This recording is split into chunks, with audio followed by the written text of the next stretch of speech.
Hello again and welcome to Chapter 2, Part 2 video notes. This is the second and final section for Chapter 2, so let's get going. Now, we're talking about American history, but we're going to have to sidestep that for a second and talk about the Enlightenment. Now, the Enlightenment is a time where old ideas about a bunch of things were being challenged. Now, for our class, I want you to think about old ideas that relate to the relationship of people and their rulers. Who has the power? And to that person that has the power, what should they do with that power? John Locke, pictured right here, is a very important person.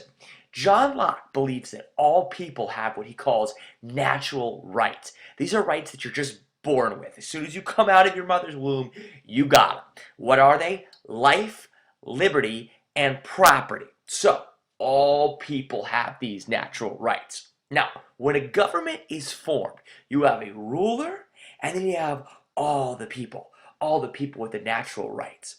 Now, John Locke says what they enter is called a social contract, and they both have to give up a little freedom. All the little people have to give up total freedom and follow some rules. That's called ordered liberty. Now, what does that ruler have to do? The ruler has to protect the people's natural rights. If the ruler comes up with bad, horrible laws which violate the people's natural rights, then that ruler, that government can be abolished, and in some cases, that ruler could even be killed. The point is, the ruler's got to look out for the people. If they don't, they are breaking the social contract.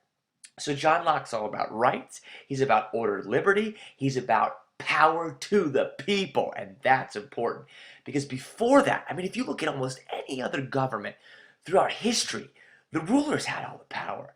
John Locke says the people have the power, and the ruler's job is to protect the people. Okay, now Thomas Paine is going to be an English immigrant who's going to write a pamphlet called Common Sense, and what this pamphlet says is that the English people in the colonies, they're not English people anymore.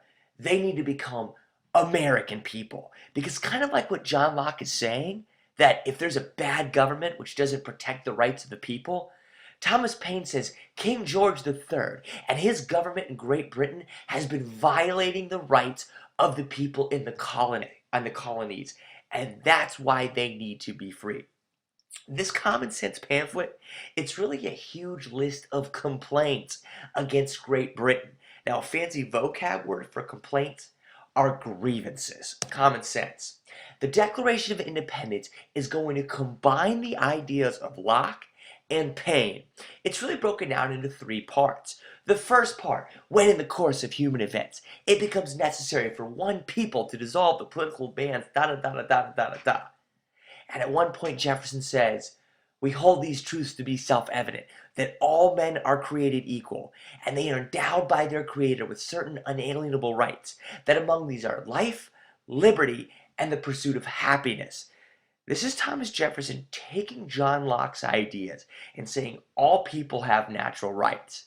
Next, Jefferson says that power is with the consent of the governed. Jefferson, taking John Locke's ideas, says that power to the people. And that last important sentence in paragraph 1 that I have bolded in the handout that I gave you says that if a government becomes destructive to these ends, if a government destroys these rights, it is the right of the people to abolish it. That's social contract theory. So paragraph 1 is all about Locke. Paragraph 2, I really should say section 2, is all the complaints against the king. He has. These are grievances. These grievances, that's the Paine section. That's where Jefferson brings the pain. And the last section says, we're out of here. We declare independence. Now, let's start talking about this war that's brewing. First, the British military. British military has all the advantages going into the war. They have more people. They're better equipped. They're better trained. But here's a disadvantage going on in the background. The British people are going to be very much against this war. And as it gets more and more unpopular, that's going to be an issue because once the people say we're out of here, they're going to be out of here. Now, the Continental Army is going to be led by George Washington. They don't have as many people, but they do have militias. These are these unpaid volunteer citizen soldiers, which are going to help support the Continental Army. They're not going to use traditional methods. They're going to use guerrilla warfare. That's hit and run tactics. Now, George Washington, top up here, he's the man for 3 reasons. Number one, he's going to have great leadership skills. You're going to see this. He's going to keep the army together. And he's not going to avoid the big loss. The Continental Army is going to suffer many, many losses throughout the American Revolution. But George is never going to let them lose the really bad one. Because if they lose the bad one, kiss the baby. This thing's over.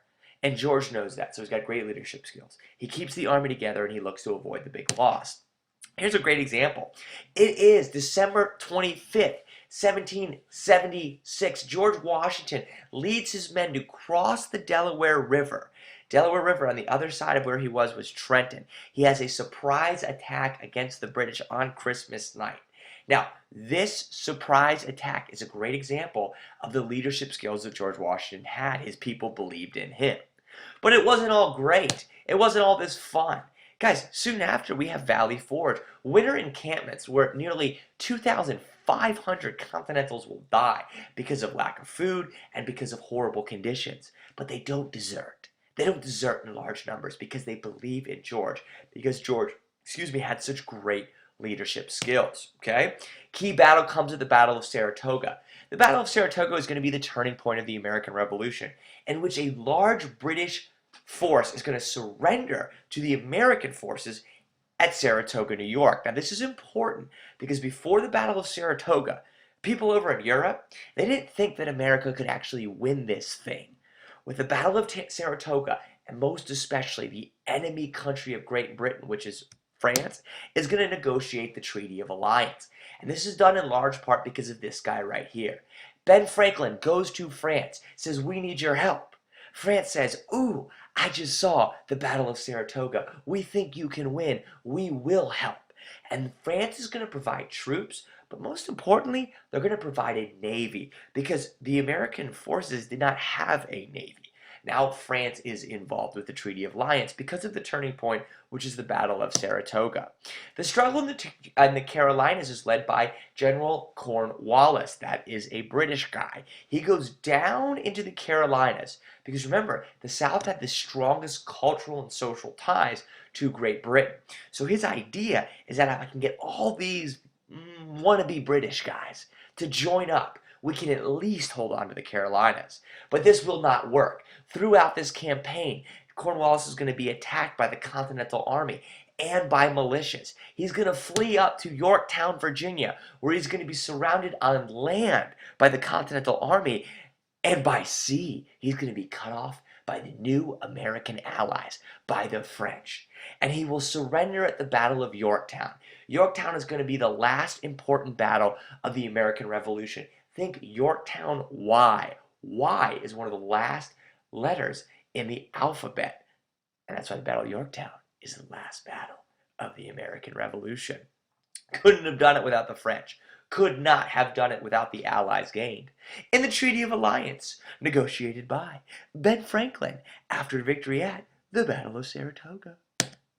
Treaty of Paris ends the war. 1783. The Treaty of Paris is what ended the French and Indian War, but that one was 1763. So 20 years afterwards, we get the Treaty of Paris. Watch this. You see this right here? This is where the Atlantic Ocean meets North America right here. America, the United States of America, is an official country with land stretching from the Atlantic Ocean all the way to this river right here. And this river right here is the Mississippi River. So if you are on land in between the Atlantic Ocean and the Mississippi River, this is American land. All of this that was won by Great Britain in the French and Indian War, Great Britain is gone. This is American land. Treaty of Paris recognizes the Mississippi River as its western border. Guys, after the American Revolution, Americans look back and say, whoa, a lot of good ideas came out of this. Now, one is going to be George Mason's Virginia Declaration of Rights. George Mason is from Virginia, modern-day Fairfax County, and George Mason proposes the Virginia Declaration of Rights. This is a law that affected Virginians, but it's important because it reiterated, means restate, that governments should not destroy basic fundamental human rights that people should have. Now, some that George Mason is going to mention is going to be freedom of speech, freedom of religion, the right to bear arms, trial by jury, illegal search and seizure should not be allowed, that property rights should be upheld. A lot of these are going to be put into the Bill of Rights, which will be written by James Madison later. We'll get to it. But understand, that social contract stuff, the stuff where that the government should not unfairly take away people's rights, George Mason was saying this too in the Virginia Declaration of Rights. Thomas Jefferson is going to focus specifically on religion with the Virginia Statute for Religious Freedom. When he's going to be governor of Virginia, he's going to put forth a statute, a law, which says that the government and religion should not be joined. Before this, the official religion in Virginia was the Anglican faith, the Church of England. Now, what that means is if you pay taxes, some of your tax dollars went to the Church of England. Jefferson says, no. It shouldn't work like that. A person shouldn't have to spend their tax money to support a faith, any faith, especially one that they don't even belong to. So, Thomas Jefferson isn't saying statute for religious freedom means no religion. No, he's just saying the government is not going to support one religion. There's not going to be one favored religion over another. Instead, people in Virginia and people all in the United States are going to have the right to freely worship. Jefferson, Virginia Statute for Religious Freedom. Both of these ideas coming from Jefferson and George Mason are going to be combined by James Madison when he writes the Bill of Rights. We'll get to that later. Thank you so much for all your effort in Chapter 2. I can't wait to see that Scantron machine going as I see 100, 100, 100, 100.